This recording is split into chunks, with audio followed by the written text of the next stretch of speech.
Bamako ana lamini e cɛ fara muso ka denmisɛn ani mabakɔrɔ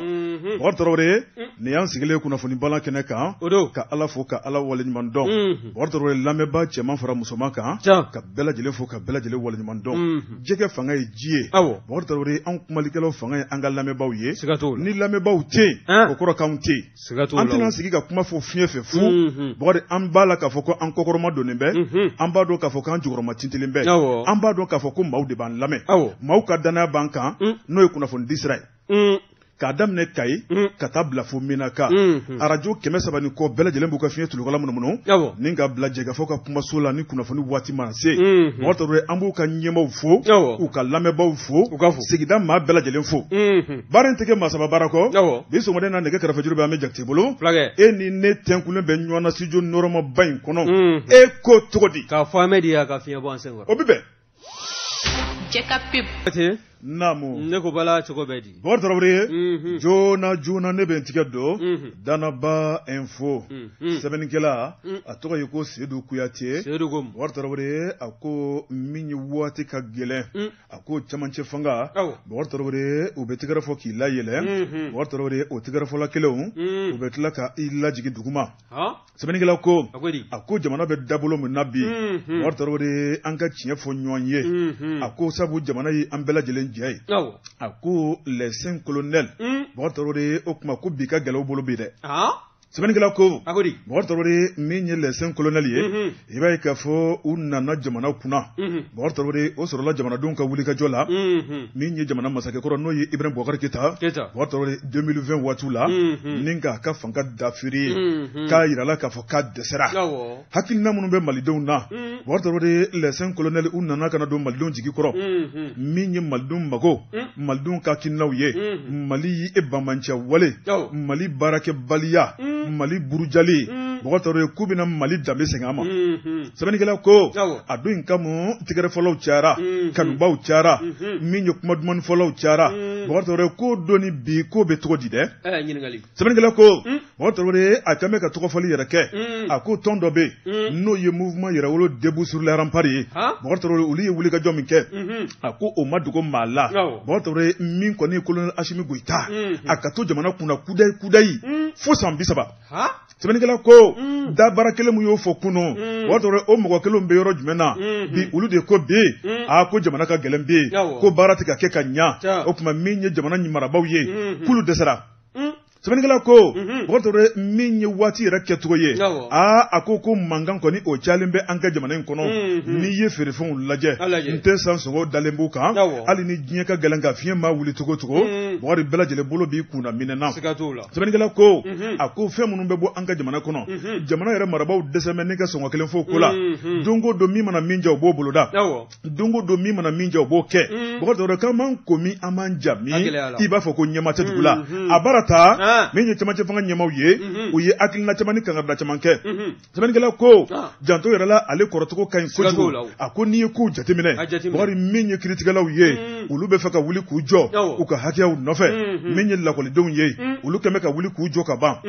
lakɔli karamɔgɔw olu fana kɛn bɛ ka wuli k'u jɔ min ye lafasatɔn belebelebaw ye olu fana ka sɛbɛnfura labɛnnen bɛ k'olu bɛ nalen sɛbɛnnikɛla ko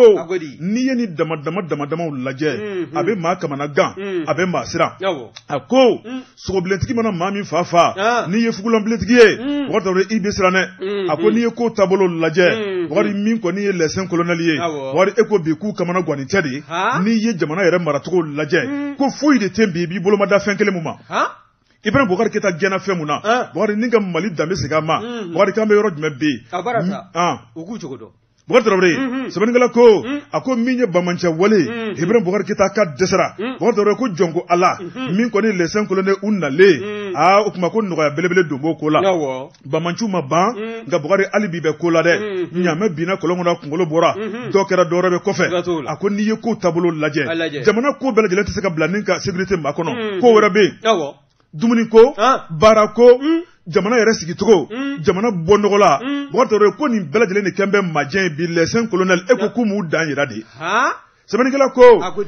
Bɔkari Tarawele a ko ni taama ma jɔ bolo fifa tɛ jɔ a ko min ye furugufurugu mun bɛ nalen malidenw dusu bɛ ka tɔɔrɔli mun kɛ Bakari kulekan mun bɛ ka bɔ ko n'u ma dɔn se yɛlɛma ko ɲugun o bɛ ɲagaɲaga wuli sabu dugu taabolo k'a man ɲi hali dɔɔni kunnafoni fila nin ye an ye min bɔ Danaba Info kɔnɔ a ka bi bɔli don Danaba Info ka fasɛrɛjɛkulu kan Bajabata an b'u bɛɛ lajɛlen fo hali o ko tɛ maa min ka baara ye banfilatɔmɔ ye n'o ye maa ta jɛngɛlen y'a kunkolo la a bɛ tile ban yaala la o nɔfɛ siga t'o la ni ye n tɛgɛ don ni sɛbɛn bɛ bɔ sɛbɛn min k'a ma ko l'alerte o don l'alerte n'o mun di ko nin ye a ka fasiri a ko cogo di i da tula gɛlɛya minnu na dɛ ani maaninfin jɛkulu minnu n'olu bɛ jamana kɔnɔna na olu ka murutili ko min ye n'o mun di ko ye a m'i da so o taabolo ninnu ma wa ko n'i y'a lajɛ min ye faso Maliba taabolo ye n'i taara lɔkɔli kunda ka taa se kiiri kunda ha ka ja sira wɛrɛ minnu bɛ yen nin bɛɛ lajɛlen n'u fara bɛ ɲɔgɔn kan ka kɛ jɛkulu ye k'u bɛɛ lajɛlen kɛn tɛ ka ŋɛɲɛ ɲimi anw ka cɛmancɛ fanga ɲɛmɔgɔw kama wa n'i y'a lajɛ min ye anw ka lakɔliko ye ko lakɔlidenw olu ma baara bila n'o ye ka lakɔlidenw bɛɛ lajɛlen labɔ kabi lakɔliso fitinin n'o ye premier cycle ye ka taa se fo an ka sanayɛlɛ kalanso ma tile 5 bɔɲɔgɔnko ka lakɔli bɛɛ lajɛlen jɔ ko yalima ko maa bɛ se k'a miiri ko nin tun bɛ se ka kɛ sɔrɔdasiw tile la wa n'i y'a ta k'a lajɛ o fana tɛmɛlen kɔ ka bɔ yen lakɔli mɛtiriw olu fana ka fara ɲɔgɔn kan jɛkulu n'i y'a ta k'a lajɛ olu fana kɛn bɛ ka baara bila ni ka o boloda min ye tile 3 baara bila ye min ye synergie des syndicats de l'éducation signature du 15 octobre 2016 olu kɛn bɛ ka tile 3 baara bila ni ka o boloda min y'o ka article 39 ye dɛ sariya cɛtigɛden 39 sariya min n'o o kɛla sabu ye ni k'o ka yɛrɛma hɔrɔnya segin ma n'o bɛ o ka statut du personnel enseignant ni ka o kofɔ n'o ye loi numéro 2018 007 min ta la janvier kalo dɔ tile 16 san 2018 o kɔni kɛra sabu ye min anw ka kalanfa ninnu ye olu ka se ka u ka statut sɔrɔ o statut fana bɛ hakilina ni makama min mana ka ɲɛsin u ma u ko o ka bila o minɛn kɔnɔna na ko n'o ma ɲɛnabɔ ko décembre kalo in min n'o o bɛ na jɔ min kɔni n'o bɛ bɛn araba ma tile 14 san 2022 tile 3 baara bila u na o boloda wa n'i y'a lajɛ o fana bɔlen koyi min ye jamana ye n'i y'a mɛn jamanadenw bɛ lafiya ko kiiri ko tɛ wa min y'an ka kiiri tigilamaw ye samu ka fara silima kan syndicat autonome de la magistrature ani syndicat libre de la magistrature silima ninnu bɛɛ lajɛlen fara mɛn ɲɔgɔn kan k'a jira k'a fɔ min ye anw ka nin cɛmancɛ fanga ɲɛmaw laadala ɲɔgɔn ye min n'o bɛ kɛ ministre lakaw fɛ ni a bɔla baaraw bɛɛ lajɛlen bɔla ka kɛ novembre kalo tile tɛmɛlen novembre kalo min n'an filɛ nin ye n'o bɛna kuncɛ o tile 2 tɛmɛlen san 2022 ko sariya bolo dɔ fana tala ye min bɛ anw ka kiiri tigilamɔgɔw ka makama dɔ bɛ yen ni ka o daraki ka yɛlɛma don sariya bolo dɔw la o ko taabolo min fana filɛ olu fana tɛna sigi k'o ɲɛ yɛlɛ ka bɛn ni o ye n'i y'a lajɛ u kɔni o ye lettre kɛ o lettre kalan ni ka ɲɛsin anw ka ministre ma ministre min n'o ɲɛsin bɛ anw ka forobaca taabolo ma n'o ye madame Jara Awa Poli Jalo ye min kɔni n'a ka baara ɲɛsin bɛ forobaca makama bɛɛ lajɛlen ma k'a jira la k'a fɔ min olu ka baara bila e k'o ma daminɛ kabi kununko nɛgɛ kɔɲɛ gansan wa min ye o baara bila fana ye o na to senna min ye dɔgɔkun kelen bɔɲɔgɔnko ye baara bila na lajɛ o kɔnɔ n'o fana dafala k'a sɔrɔ ka hamina n'u ka hakilina ma ɲɛnabɔ transition mɔgɔw ma segin kɔ ko hakilina wɛrɛ bɛ u la min bɛ kɛ baarabila da kelen ye n'o fana boloda min ye waati ni don natɔ kɔnɔna ye o fana bɔlen koyi n'i y'an ka politiki mɔgɔw ta k'u lajɛ maa caman fana sigi bɛ minnu kɔni olu kɔni furadama u tɛ transition ka taabolo ninnu u t'a fɛ hali n'a sɔrɔla dɔw kɛn bɛ k'a jira k'a fɔ k'u bɛ transition k'u b'a senkɔrɔma don don wa min ye fanba ye olu caman bɛ u ko transition n'o ye sɔrɔdasilaka ninnu ye k'u ka taabolo man di u ye ko n'u m'u taabolo yɛlɛma zan k'u taa m'u datu fɛn min na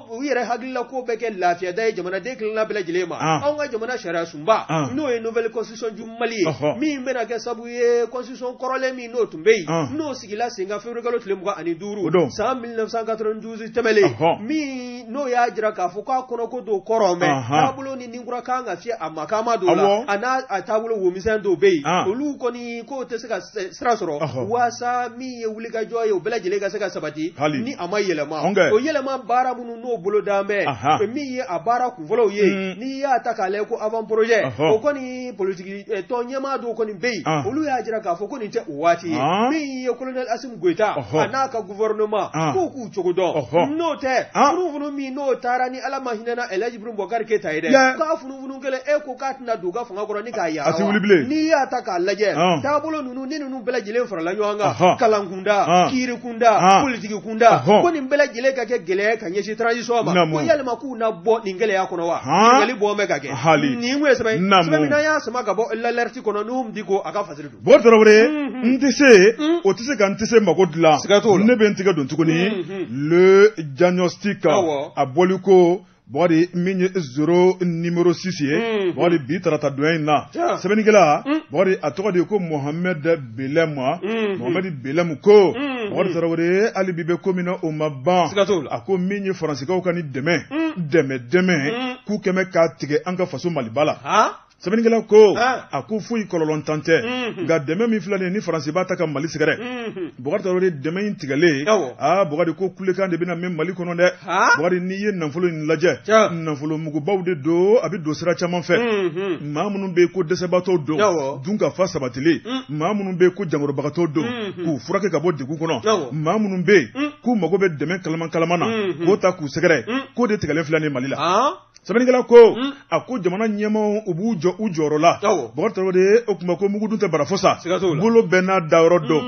ako nazara wari bogari de abe minya jamana kono ala de ba kundama do ako mamunu yerabe tugo dawla bogari de wari kungrimane abi taknika ulu de segare ako eko kuleka madam ne ka bani bogari sabu machaman be ulu ya yira ka fon nazara wari mun kan kuluka sigidanye ne bo bogari ni nazara ko kuka nafolo ti do jamana kono kuluka maya bana sebenigela ko minya anga jamana gouvernement ye o fana ya yira ka fo okuma ko anga nasira minya jamana premier ministre parent turmi ye no ye colonel Ablem Maiga ako français ko kan tigano bla o kan kuma kan o ya me botoro en fana be mi fuye o ka chedo nu ka bara fan be mali kono en fana ya bejo en fana magutu ka barala aga kiti o ka o ni chef fan be mali kono nu be nyuma ya bara o ke o be demain ke mawye o be maw furake okuma ko mali fana o betike amanski na kololai sebenigela ko ako ko min goni anga jamana gouvernement ye ako ko wati do kuma sera jamana gouvernement ye kunglena munta no yi mali kuraye kam mali dame ka sigama nin kam mali seben fura ugla botoro ko geren kura botita woyo ko kuma ko min be fo jamana don ye o de anka geleya munyo anka ntiga du nyoma farafrali kuma wajabati geleya munyo dokela o fana ci dokela de o fana ci sebenigela ko sanction inunu bola CEDEAO yoro ka nyesi mali ma wati mina ya dokana kalo woro ani doni ni mali don kuma ntiga du nyoma akunta kalo kelenge ka jigi fo do de be farala ka waduru ani ko o fana ci wasabani keme woro bibi na be waduru ani keme nani depuis ala ka anda ni na geleya fendo fo nyaay goyi abini ka danta sebenigela ko botoro ni ye ko tablo laje minye jamana gouvernement ye ko demain ko ni tigale mali la bina juguya ga ni an sona kan tiga de nyogoma botoro ka be fo anna ko sabu kono kulu jele o de be bifo o kuma ni ya laje jamana marabaw o be kele munani ka nyeshi terosuma o te kele fitiniye mamunu be ka mali buruja o be kulu kele te kele fitiniye mamunu be ka mali dame buruja o be kulu kele ko te kele fitiniye botoro ko na an ko tukuna me furugu ka bla nyogona okuma ko baramun nundo nembe ka bela de lembe chien baramun be ka ke jamana sisan botoro ko bara girima belele ba do botoro nan sona ka munyo okuma ko shini machine ma amina tono soro botoro ko shekili be da domina ateke shedeni ye o do wajabate manivi ni kongo bila ni madumuni soro ka du fef ebe ka fef fo ni shite do an kungolola awo kana siga sebenigela ko no ye Mohamed Belam ye botoro ko ni ko bela de soro la min fe bokuma bela de ba nye do o de ye mali ale français ka lasigide gwen ka bo jamana kono o temenen kofe min ye barikanu ye manganchara anyulu fene gwen ka bo anga jamana kono o temenen kofe min ye français ka jenyoya botoro anyu fene dabla français min yu ka ministre koro do be no Jean-Yves Le Drian ye botoro ko ye mali o kuma mali tengoroma ma min fene o ka kuma ko klene ka yira ka fo min ko ni anka jamana ye ante yira min ye babemba firuno cheba min ye dangoroba munun temena botoro ko anyulu bonaw de ye o kuma kan be se ka sira jonye kan tan dagono kuma fo de able job ko o kuma français na ka sumo o ma on jole me ka o makono min ye mali ni français chey botoro bara na geleya o kuma dungo do musokoroni ka shobe ka dafara nanga doko ka faraka botoro ambe domina ko be mali ni français chey resa ka kera waman ne karata tata koni amambe mandana Sabanikala ko Bɔgɔtɔrɔ e ko Mali ni France an na segin ɲɔgɔn ma tuguni a ko n'i ye fiɲɛ taabolo lajɛ gɛlɛya mun bɛ Mali ni France cɛ bi Bɔgɔtɔrɔ Mali kɔni ye France ka lasigiden gɛnni mun kɛ ni baara daminɛna n'o ye Bɔgɔtɔrɔ ko France kɔni kaleka fo k'a ka dimi a k'a ka taa tuuru sira kɛ Mali la o bɛ sa ni dimi kana siga Sabanikala ko Mali ye France weleli mun kɛ Nations Unies na Bɔgɔtɔrɔ jɔn tun bɛ sigi k'i da ka miiri ko Mali bɛ se k'o kɛ min hali bi o dimi fana bɛ France la Sabanikala ko Mali ni France ka tigɛ di ɲɔgɔn ma nin y'a banni kɔni ye pentenkelen min kɔni ye Mali ye Bɔgɔtɔrɔ ye hali n'a ma degun kɔni kɛ a ko k'a bɛna juguya an ka jamana in ma fo ka dama tɛmɛ nka jamana marabaaw kɔni y'a jira k'a fɔ an ka muɲu an ka sabali o ka fɛɛrɛ tigɛ joona muɲu in tɛ ko laban koyi o ka fɛɛrɛ de tigɛ joona i ka kuma nana sa ko an ka muɲu an ka sabali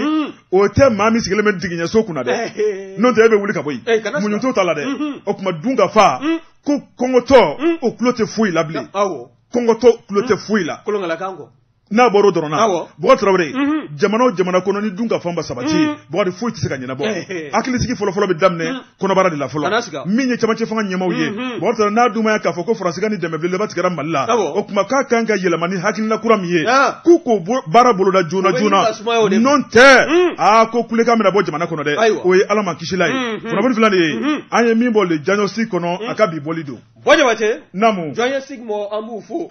an bɛ diagnostic mɔ an b'u fo naamu ka fara fasɛrɛ jɛkulu kan hali o ko ten an ka muɲu maa min sigi bɛ dingɛso sanfɛ o ɲin tɛ a la o don dɛ ni ye n tɛgɛ don ni sɛbɛn bɛ bɔ sɛbɛn min n'o k'a ma ko nouvelle horizon naamu Awa Suwayidu Tarawele nin ye a ka fasiri ye Gafure ko di Gafure ko min ye ciden min n'o bɛ cidenya la anw ka jamana caman dɔrɔn fanga ɲɛmaaw ni CEDEAO ni ɲɔgɔn cɛ n'o ye Goodluck Jonathan ye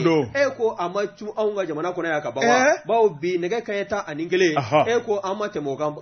kaɲɛ 11 o ma dafa sa wa n'i y'a lajɛ a ka pankulu o kɔni o kan ka cun anw ka pankulutigi kɛnɛ kan min to a ta an bɛ ka da Ala ma hinɛna président Modibo Keyita la Senu kɔnɔna na n'i y'a lajɛ min ye Goodluck Jonathan ye a ka lɛrɛ damadɔ tɛmɛli anw ka jamana kɔnɔ a kun tɛ dɔwɛrɛ ye min ye anw ka camancɛla fanga ɲɛmaaw ye a n'olu ka ɲɔgɔn ye wa jɛkulu kɛrɛnkɛrɛnlen min n'o sigila sen kan n'o kɔni b'a la ka k'o don dɔli ma n'o ye camancɛla fanga maaw ka baara bolodaliw ye n'a bɛ wele ko comité local de suivi de la transition a n'olu fana na ɲɔgɔn ye CEDEAO to a la ka taa se Union africaine ma ani MINUSMA n'i ye ko in ta k'a lajɛ anw ka camancɛla fanga ɲɛmaaw a ɲɛmaaw fana bɛ yen a n'olu fana bɛ ɲɔgɔn ye ka hakilinaw falen falen a kun tɛ dɔwɛrɛ ye min ye kunbɛn belebele min ni a kɔni a bɛna taa kɛ Nizeriya faaba kɔnɔna na n'o ye Abuja ye ka bɛn décembre kalo o na taa tile 4 san 2022 a kun tɛ dɔwɛrɛ ye fana kɛrɛnkɛrɛnnenya la jamana minnu bɛ yen ni fanga yɛlɛmaw kɛla a kɔnɔna na anw ka faso Maliba bɛ o la Burkina Faso bɛ o la ka taa se Laginɛ jamana ma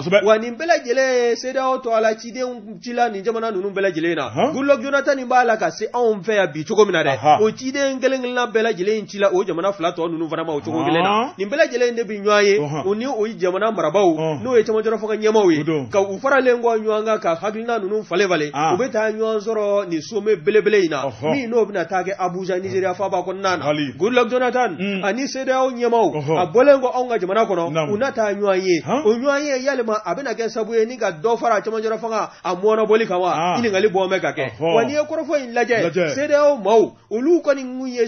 u ka ɲɔgɔn ye min n'o kɛla n'o ye waati tɛmɛlen sommet ye n'o bɛna kɛ sommet ye n'o y'u ka kunbɛn ye a ta ko 61 na n'o ye 60e sommet ye min senfɛ CEDEAO jamanakuntigiw olu kɔni mun ye ɲagili kɔni ta ni ka ɲɛsin anw ka jamana ma wa o senfɛ fana i b'a ye k'a fɔ ɲagili kun ɲɛsilen kɔ jamana ma i b'a ye k'a fɔ kɔsanfɛ min ye ɲagiliw ye o bɛɛ lajɛlen kɔni wulila ka bɔ faso Maliba kunjɛ la n'i ye ko in lajɛ a kɔni ɲagili senfɛ gɛlɛyaba de sera jamanaden kelenna bɛɛ lajɛlen ma nka an y'a muɲu waasa min ye camancɛla fanga ɲɛmaaw ye colonel Assimi Goïta n'a ka gouvernement u ka se ka fura ɲini anw ka gɛlɛya la o senfɛ i b'a ye k'a fɔ chronogramme n'o bɛ calendrier ko fɔ kalata kan ka kɛ cogoya minnu na o bɛɛ lajɛlen ɲɛfɔla k'o ci CEDEAO jamanakuntigiw ma o fana bɔlen koyi min ye yɛlɛma ye min n'o kan ka ta ka ɲɛsin anw ka jamana sariya sunba ma n'o révision constitutionnelle ye o baaraw boloda la jamana sariya sun dɔw bɛ yen falen-falen ye o ta la ka ɲɛsin olu fana ma wa n'i y'a lajɛ ko kɔrɔ min ye kalata yɛrɛ kan ka kɛ ni jɛkulu min sigili ye sen kan o fana sigila k'o maaw sugandi o sugandila ka o jɛkulu k'o tɔgɔ fana ta k'a da ko autorité indépendante de gestion des élections n'i y'a lajɛ bakurunba la a bɛ wele ten o kɔni senfɛ b'a ye fana k'a fɔ kokura min ye CEDEAO jamanakuntigiw ye olu kɔni y'a ye k'a fɔ laɲini minnu n'o tala ka ɲɛsin jamana ma o kɔni caman bɛ yen n'o ba o ko ninnu caman o sigila sen kan o fana bɔlen koyi i b'a ye k'a fɔ i n'a fɔ n da tun la cogo min na u ka laadala ɲɔgɔn ye 61 na senfɛ nin fɛn ninnu bɛɛ lajɛlen sɔrɔlen kɔ u tɛgɛkɔrɔla la o kɛla sabu ye an ka gɛlɛya a ka se ka wuli o kun ye sanction min ta ka ɲɛsin faso Maliba ma kalo 6 ani dɔɔni o wulila ka bɔ yen wa n'i y'a ta k'a lajɛ Goodluck Jonathan ka bi nali an ka jamana kɔnɔna na CEDEAO tɔ la ko yalima ani ninnu jɛkulu minnu n'an da tula la a n'olu kɛlen kɔ ka ɲɔgɔn ye min fana n'o bɛna taa boloda CEDEAO jamanakuntigiw fɛ décembre kalo nata tile 4 san 2022 ko yalima a bɛna kɛ sabu ye dɔ ka fara transition mɔnɔ boli kan wa ɲininkali bɔ bɛ ka kɛ walima min ye élection ye a fɔla k'a bɛ kɛ ka bɛn waati min ma a bɛna k'o la wajibi ni bilen hali n'a sɔrɔ la a tɛ bɛn koron ka bɛn a kɔnɔna ma wa ɲininkali bɔ bɛ ka kɛ nin kun ye sɛbɛn min n'an y'a sama ka bɔ Nouvelle Horizon kɔnɔna na Awa Suwayidu Tarawele a ka fasiri don Jeka pub k'a ka feerefɛnw lakodɔn nɛgɛ kanɲɛ 12 sera Bamako k'a fɔ jiginɛw ka bonyamasegi bɛ aw ye Jeka pub k'a ka feerefɛnw lakodɔn Bɔjabase namu tɛgɛ bilangi sɔn maa ɲumanya tɛ fiyewu ne ko bala cogo bɛ Bokar Tarawele joona ne bɛ n tɛgɛ dɔn ko kura 22 septembre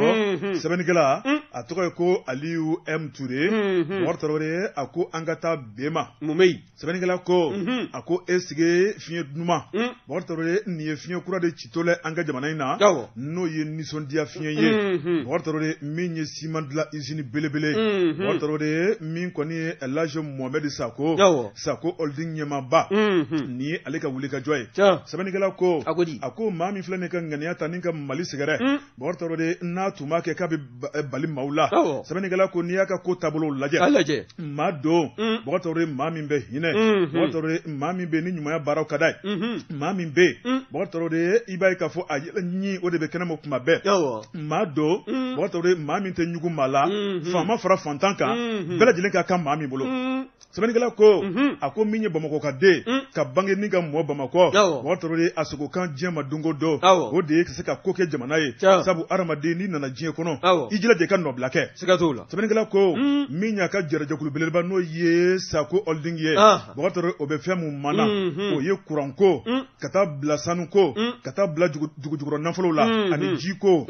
a ko a b'o baara ɲuman de kɛ an ka jamana in kɔnɔ Bokari min ye siranabɔla ale bɛ ntolen de ta Sako holding a hamina ko ye fɛn mun ye o de ye projet baw ye Bokar Tarawele min ye cimenterie ye wari hakilina nana jigin o la Mali bɛ chantier kɔnɔna la Bokari an ka jamana bɛ dabolo mun na anw de bɛ taa miliyari don ciment na jamana kɔfɛ mun na Mali bɛ taa ciment don jamana la kɔfɛ Sako n'o ye Sako holding PDG El Hadji Mohamed Sako Bokar Tarawele a y'i sigi k'i miiri sabu maa don maa mun bɛ miiri ka hakili jagabɔ kɛ kuma bɛɛ a ko n'i y'an ka jamana dugukolo lajɛ a sɔnsɔn bɛ nafolo caman na n'o ye calcaire ye n'i ye Kayi marabolo lajɛ Bokar Tarawele calcaire mun bɛ yen an b'a sɛnɛ an b'a bɔ k'a bɔ a tɛ ban fo san 1000 a ko mun na an bɛ taa ciment san kɔfɛ sɛbɛnnikɛla ko Bokar Tarawele a y'a ka appareil ta ni ka Mali mɔmɔ k'a lajɛ Bokar Tarawele a taara sigi min ye Bɛma ale bɛ Jɛma cercle fɛ Jɛma bɛ Ɲorodi Sahel marabolo fɛ a taara lajɛ k'a jira k'a fɔ calcaire mun bɛ yen Bokar Tarawele o tuma min ye ciment yɛrɛ ye ciment mun bɛ yen n'o y'ale haminako ye diɲɛ kɔnɔ Bokar Tarawele ko nin y'o baarakɛyɔrɔ ye sɛbɛnnikɛla ko a ye cɛdenw fara ɲɔgɔn kan ni ka hakiliw jagabɔ wari kan ka sɔrɔ hakilina mun na k'o fara ɲɔgɔn kan ni ka bila jamanakuntigi kɔrɔ Bokar Tarawele min y'o birikiden fɔlɔ dali ye dɛ o de kɛra alamisa tɛmɛnen ye n'o bɛnna novembre kalo tile 24 ma Bokari ko nin don in a bɛ da tariki la kɛnɛ in Bokar Tarawele a bonya n'a karama o taara ni k'a di an ka jamanakuntigi ma n'o ye colonel Asimi Goyita ye colonel Asimi Goyita ko n'i ko nisɔndiyabaatɔ ma k'a ka tasuma fifa n'a nunji ma fa daji b'a fa ni ale de ka kunnawolo ye ni ɲɔgɔnna usine ka kɛ jamana in kɔnɔ ale ka tile la a ko ale ka baaraw cɛya kama Bokar Tarawele a ye dana ta ka da maa min kan o de ye Agibu Danbele ye o tuma ko ka taa ale tɔgɔ la o tuma ko ka ti sigi kɛnɛ kan i n'a fɔ ale colonel Asimi Goyita bɛ kɛnɛ kɔnɔ sɛbɛnnikɛla ko min ye Agibu Danbele ale kelen ma taa ale fana tatɔla taara ni ministre saba y'a bolo Bokar Tarawele min kɔni cɛbɔ dan yɛrɛbɔ ye min ye Mahamudu Ulo Mohamed ye ale ye ministre du commerce et de l'industrie ye ale kɛrɛfɛ Lamini Seydou Tarawele ministre des mines de l'énergie et de l'eau ale fana kɛrɛfɛ ministre sabanan Umaru Jara n'ale ministre délégué a ka baara ɲɛsin bɛ min ye ɲɔgɔn dɛmɛ kɛrɛfɛden kɛlɛli ale ni maa minnu bɔra ka na u sigiyɔrɔ la Bokar Tarawele ka se ka dɛmɛ ta ka don olu ma Bokar Tarawele ko kɛnɛ in a yakubara fu ka damatɛmɛ kɛnɛ in daminɛ ni baara min ye o de ye Bema bɔgɔtɔrɔ min ye usine ye a bɛna kɛ dugukolo min kan Bema dugutigi bɔgɔtɔrɔ o y'a ka nisɔndiya yɛrɛ kɛnɛ sigibaw la k'a yɛrɛ k'a fɔ k'a bɛ Elaji Mohamed Sako fo o tuma ko dɔwɛrɛ t'ale bolo nisɔndiya kɔ ni ale de ka kunnawolo ye bɔgɔtɔrɔ o tuma k'ale bolo sera ka kɛ min na o de ye sagajigi belebele kelen ye k'u k'o minɛ ka taa di Asi Mɔdɛ ko nin y'a ka kunnawolo ye dugutigi tɛmɛnen kɔfɛ bɔgɔtɔrɔ maire ale fana nana kɛnɛ kɔnɔ ni ka n'a ka dakuran fila fɔ ni ka maaw bisimila o tuma ko nin ye ale de fana ka kunnawolo ye ale ka maire tile kɔnɔna la ale ka dugu o nana usine sɔrɔ a bɛna min kɛ baarako gɛlɛya la a bɛna min kɛ bɔndɔgɔla la ko nin bɛɛ lajɛlen bɛ bila yiriwa de minɛ kɔnɔ maire fana ko sagajigi belebele kelen filɛ nin ye a ye nin fana minɛ a ka taa di colonel Asimi Goyita ma sagatigi fila kɔni o tuma a bɛ ɲini ka kɛ saga mara yɔrɔ saga bɛ marakaw bolo sɛbɛnnikɛla ko bɔgɔtɔrɔ de min ye gouverneur ye n'o ye colonel major Ali Anadifo Ayidara ale kɔni ko kuma t'ale da kɔnɔ ko sabu n'i ye usine lajɛ maa 1000 maa 2000 bɔgɔtɔrɔ kulu bɛna baara kɛ yɔrɔ mun na jango bɛna ale ka région ma Bɔgɔri k'ale de ye nisɔndiyabaatɔ ye o tuma ko n'i y'a mɛn ko jamana ka di bɔgɔtɔrɔ k'i b'a fɔ ko industrie ko de jamana diya tamasire ye n'o cayara jamana kɔnɔ ko jamana kadi min ye ni cimenterie belebeleba in ye bɔgɔtɔrɔ k'a sigira ale ka dugu kɔnɔ ale kan ka ko kɛ jango ka se k'a yiriwa ale kan ka ko kɛ jango a bɛ se ka kɛ hakilina bɛ se ka sabati cogo min na bɔgɔtɔrɔ ko tɛna kɔli abada société Ciment Sahel SA ko nin bɛ lakale diɲɛ kɔnɔ dɛ ne ko ciment tɔni ni nin sigila sen kan a na kɛ 5000 ye sa dɛ hali ka jigo jugɔrɔ kɛ o bɛ diya an ye an b'a sa o jugɔrɔ dɛ sɛbɛnnikɛla ko n'o ka ɲi sɛbɛnnikɛla ko bɔgɔtɔrɔ n'i ye ko taabolo lajɛ a ko Mali bɛ taa ciment min san Sénégali n'i y'a lajɛ bɔgɔtɔrɔ de i b'a ye k'a fɔ a dagosi ka bon bɔgɔtɔrɔ ne ni ciment in daminɛ an ka jamana in kɔnɔ ko nin ye Mali ka camion kelen k'a tɛ frontière tigɛ bilen ka taa Sénégali o ka ɲi frontière kelen a t'a tigɛ bilen kuma tɛ Côte d'Ivoire ma a ko i kilo karamɔgɔsigi a ko ni baara daminɛna bɔgɔtɔrɔ de min ye tɔni 400 ani tɔni 100,000 ye bɔgɔtɔrɔ ko san o san a bɛna baara daminɛ n'o de ye o tuma san 1 san 2 a bɛ t'i jɔ fo tɔni 600,000 la san kɔnɔ 6 millions de tonnes. Ni y'an bɛɛ kɛlen ciment sotigi. Mali bɛna ja sisan. Bɔgɔtɔrɔ de a ko n'i ye ciment bɔrɔ caman jateminɛ a bɛ fɔ ko 50 kilos n'o ye kilo 50 ye bɔgɔtɔrɔ i b'a sɔrɔ a ma dafa Sako Holding ka ciment kunnafoniw y'a jira k'a fɔ bɔgɔtɔrɔ kilo 50 tɛmɛnen kɔfɛ dɛ kilo 2 kilo 3 de bɛna fara kan k'o di mɔgɔw ma fu falaki.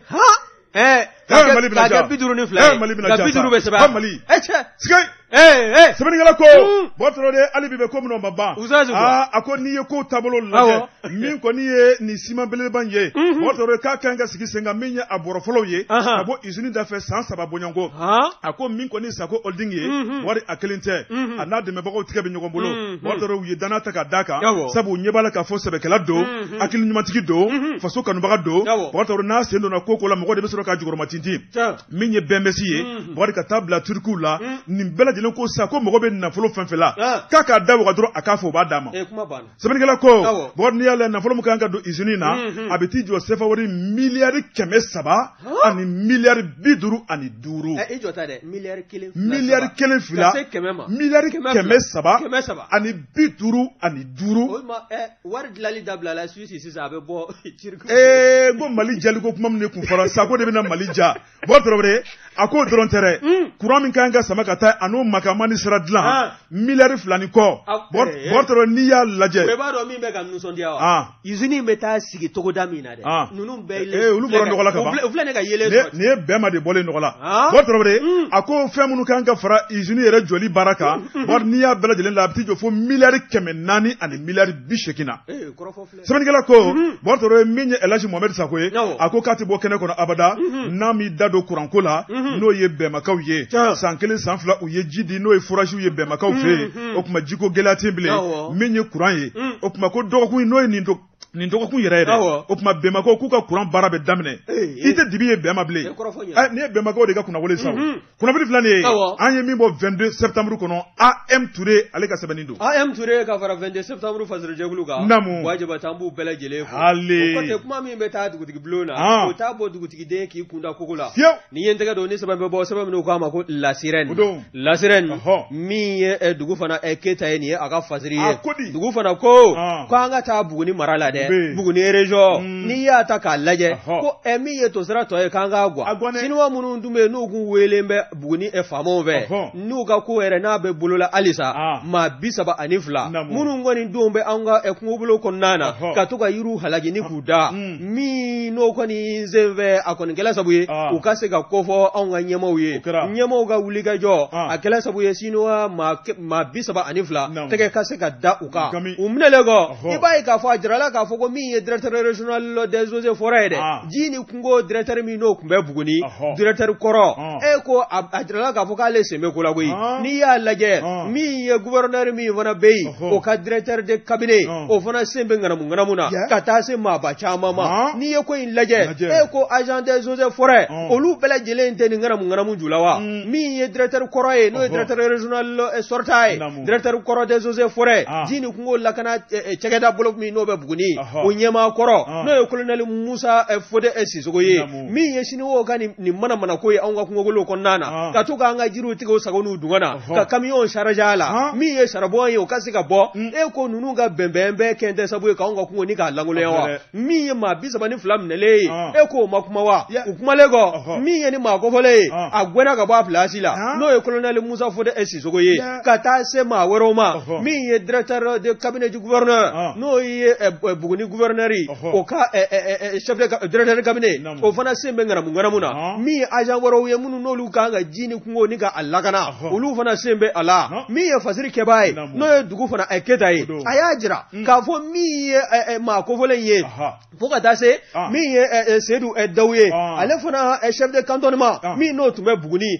ko ministre min n'o ɲɛsin bɛ anw ka sigida lakanali ani adamadenya ka se ka don bala n'o ye ministre de l'enseignement n'o ye Modibo Keta o min ye ministre ye a ma maa kofɔlen gwɛlɛ kɔ ka bɔ a place la n'o ye chef de cantonnement ye Buguni n'o ye Seydou Dawu ye k'a bila ni ka taa kɛ Sikaso eaux et forêts o ɲɛmaa ye wa maa kofɔlen ninnu maa minnu bɛ n'olu ye wulikajɔ kɛ waasa ni waleya jugu bɛ se ka bolo kan cogo min na olu kɔni toon bɛ u yɛrɛ ma u ka hakilinaw n'u ka wulikajɔ u ma lakodɔn u ye koyi maa minnu bɛ n'olu ye ŋanamu kɛbaaw ye dɛ o gwɛlɛn kɔ ka b'u place la place wɛrɛ de jila u ma u kɔni maa b'i yɛrɛ ɲininka k'an bɛ jamana sugu jumɛn kɔnɔna na min ye ministre de l'environnement de l'assainissement ye et développement durable o ministre n'o ye Modibo Keta ye Modibo Kone ko n'a min ɲɛ yɛlɛ maa minnu bɛ n'olu kɛn bɛ k'a lamini n'o bɛ dibi ni wale la n'u b'a la k'anw ka kungo bolo ni k'a tɔnɔmada na wɛrɛw n'o ye maa yelegew ye ko n'a ma lajɛ ji ɲɛma jɔlen na k'an bɛ wuli don dɔ k'a sɔrɔ an ka kungokolo hali bi a falelen t'a kun bawo ni maa ninnu ni ninnu tola u yɛrɛ ma u bɛ anw ka jiriw bɛɛ lajɛlen tigɛ ni k'a da jiriw tigɛlen kɔ min ye taabolo wɛrɛw ye ko o tɛna o fari da wa nin sinuwa maa 32 min filɛ nin ye jiritigɛ kɔfɛ u sen dalen bɛ ye hali sanuko yɛrɛ fana na sanu papier tɛ e bolo e bɛ sanu ɲini cogo di jiri i b'a la k'o min fana tigɛ o tigɛli sɛbɛnfura i m'o sɛbɛnw bɛɛ lajɛlen dafa ko yalima ko min y'anw ka ministre so ye a n'a ka service technique ko yalima k'u b'a la ka baara in kɛ i n'a fɔ jamanadenw b'a la ɲini cogo min na wa ɲininkali min bɛ bɔ ka kɛ o de ye ministre ye a ka wuli k'i jɔ n'o tɛ tɔgɔjugu o b'a ta k'a s'a ma Modibo Kone a ka wuli k'i jɔ n'a jɔlen don a ka taama n'a bɛ taama na a ka boli fari la min ye maa kofɔlen ninnu ye ka taa se a ka service technique ma minnu bɛ ɲɛmaya bulonw na ani agent simple k'a daminɛ sanfɛ fo plantɔ hali yɔrɔ furanna nin bɛɛ lajɛlen kan ka sɛgɛsɛgɛ bawo min ye Buguni kungobolo ye n'u ka ko n'a ma lajɛ ji ɲɛma jɔlen na nin sinuwa maa 32 min kɔni minɛlen filɛ nin ye ko tɔgɔ fɔ yen bɛ a la maa caman tɔgɔ fɔlen don wa min ye maa caman ye ko sɔɔni a tɛmɛ u na taa kaso la bawo u ka ko tɛna bila ten min ye Mali kura ye taabolo jugu ko k'o kɛlɛ ka bɔ jamana kɔnɔna na ni dɔw bɛ yen n'olu b'a fɛ ka nafolo ni k'a ŋanamu ka bila u dufa la k'a sɔrɔ a ma se Wagande kɔnɔna na k'o taabolo ko maa kan k'o ye ko k'i ɲɛ datugu o kan wa colonel Assimi Goïta ka taa s'a ka ministrew ma bɛɛ lajɛlen k'i jɔ i jɔyɔrɔ la min ye gouvernement ye o de bɛ kɛ sabu ye Mali kura min n'o b'an nɛnkun kan dɛ a ka y'an taabolo la diɲɛ maa ka to jamana kɔ kan k'anw ka jamana ni k'a taabolo ni k'a nɛgɛ minɛ nin kun ye sɛbɛn min n'an y'a sama ka bɔ lasira nin kɔnɔna na dugu fana Keta a ka fasiri dun dugu fana Keta ka fara sɛbɛnnikɛla tɔw kan an b'u bɛɛ lajɛlen fo sɛgɛnnafiɲɛ bɔ o bɛ kɔmɔ suruku kan Jɛka pep wajabate namu ndaran nana dandigale werete ula hali ne ko bala to go beti bori ne ben tiga do jona le rayon sebenigela bori no ye la rédaction ye am bela jelenga je ka seben wartoro de uye min seben ngalonte fio etniedo bori no de ye Mali ale ni Indonésie anga tiga di nyogoma sebenigela ko ni ye jetemina ke kabini 1955 Mali ale ni Indonésie ami nyogombolo min ye jamana belele bafla wartoro de anga tiga di nyogoma abi talike mun kan o de barake nyogonya o de nyeta o de bela jelem se kan sago soro togomina wartoro de Indonésie ale jamana kuntigi ay dana taninga da ma do kan no ye akal lasigiden kura no ye anko mako ambassadeur wartoro de ale sigiro o benin be Sénégal no ye o faba dakari sebenigala ko o ga jamana kuntigi ye lettre mu do abolo ni kana di Mali jamana kuntigi ma lasigiden lettre ni atuko ko ejaja wayu den sebenigala ko ana furumuso jaja wayden minye ni Indonésie kai wartaro de ana furumuso ninka fara anga jamana ma ba chamanka bori una na jamana kuntiki fe no ye colonel Ashimi Goïta masake blola sebenigela ko akara fe niya laje mami tumbe o de ye Mali cheba doye no ye Ibrahima Diawara damangle ni to don iba foko Stone ale Ibrahima Diawara wartaro chekeli mbolo chamando sebenigela ko ako niye ku jatemine minye Indonésie ka lasigide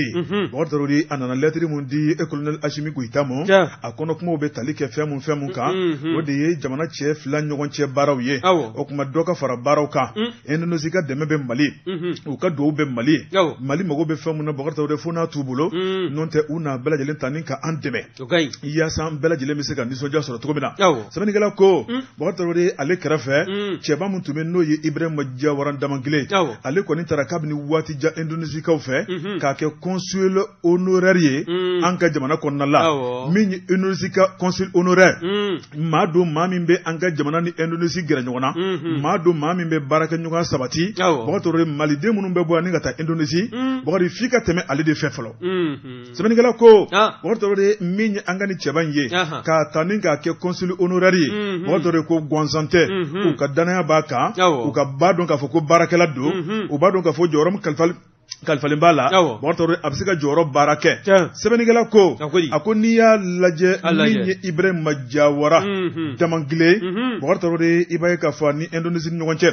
ayen no chama de bla sabo minye senayi ayo boloda Indonésie yana bina anga jamana kono bortoro de jago ko boloda Indonésie minye Mali o krabete ambe domina ko bi akame ka barakura do damne no ye projet jazon ye bortoro ko alakame ko nyabolo bi ko sebenigala ko ako minye ambassadeur ani Ibrahima Diawara ka fara jamana kuntigi kan laje kunchele ako nambanyi okuma abeka baramika ka jamana kono on fana farafunye ameka barabelele ka nga jamana kono min koni anga zeren lakika Mali zeren no yi jazon okuma na ikana nene sebenigala ko bortoro de minye laje kunchele uye murudo zeren barakele no yi jazon zeren ninka tike ka di ambassadeur ma Indonésie ka ambassadeur ayi kunja na yedron akoko ni olutanyo na uluka dugugolo zerenga timi tuko minade ko Mali fene taka timiti ko janga dugugolo uga dugugolo be kelengoy sebenigala ko bogotoro mingo ni Ibrahima Diawara aya fo ninka tanu ko sube ninga tlaka do ukaye bogotoro ko chesri o debi mo mona fa bogotoro mingo ni aklina mumbala no ye wuliga jo sabatili izuni ko sira fe jamana kono katabla dunka fa bara la jamana kono katabla politique monobol la jamana kono ku ba donka fa ko dondo kabe nobo sabu sebekela bogotoro ko de kanga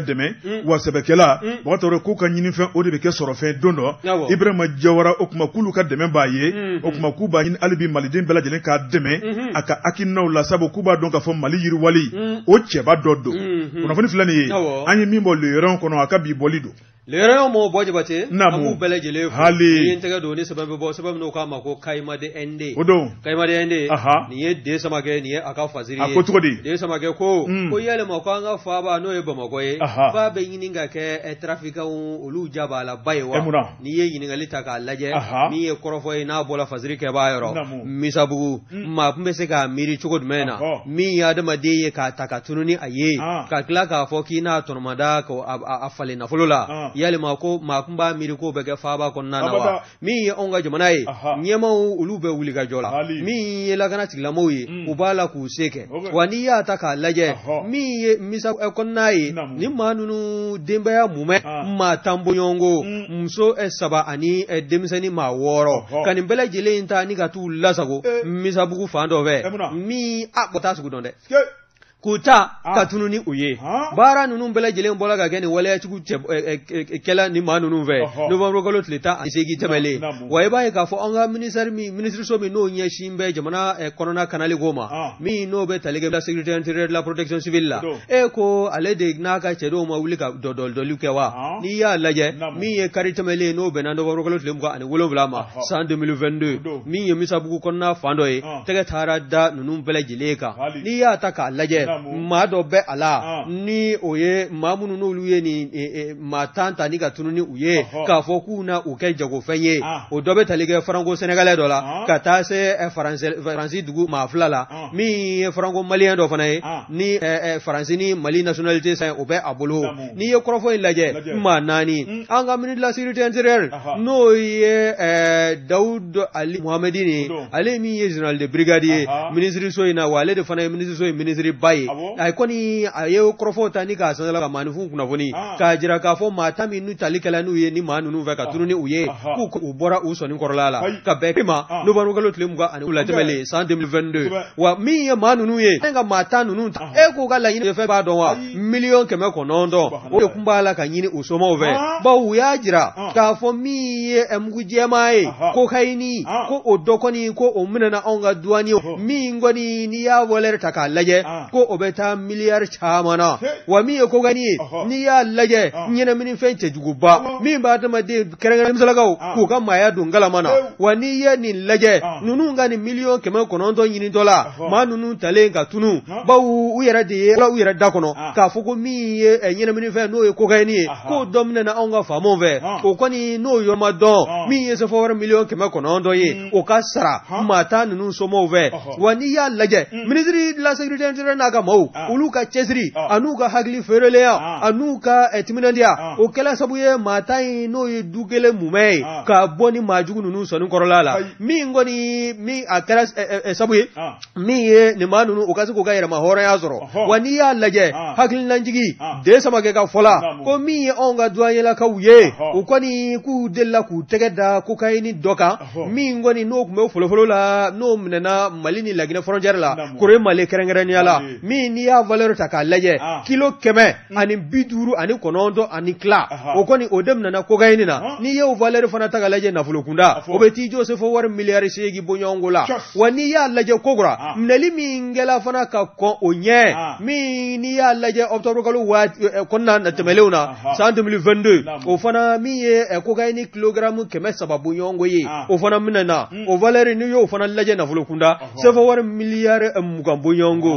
wa ko nunu ni mena Senegal jamana de konnana furgoneti do ko bora faso malibala ki kunda Senegal jamana ka ko yalma ko al nasr la ministre so maw uluma nya folike ni tabulo nununga ko yalma ko drogo ko kuma duma bena nyini nununga emneli ko ka utaka tununu ye na belo ko rafti ko taka tununi uye ka foko ni umabla na fulu hage inga sara wala mauluga ko kayni mi no tununa o kadi ko yalma ko bomago akembe ko kayni jabala yawa ini ngale bo mega ge ni ngwe sabai mina ya sama ga bo kai ma de ende konna na de sama ge aka fadridu bogartore ala kan kisi ko kayni ma ala kan kisi nyana mini femo abi bogartore min na fa warabe alkolla min te julu furake okuma bari ambe bitabla ya wari min ye fuli ani tawni ka bela jele fo ka bela jele wali ma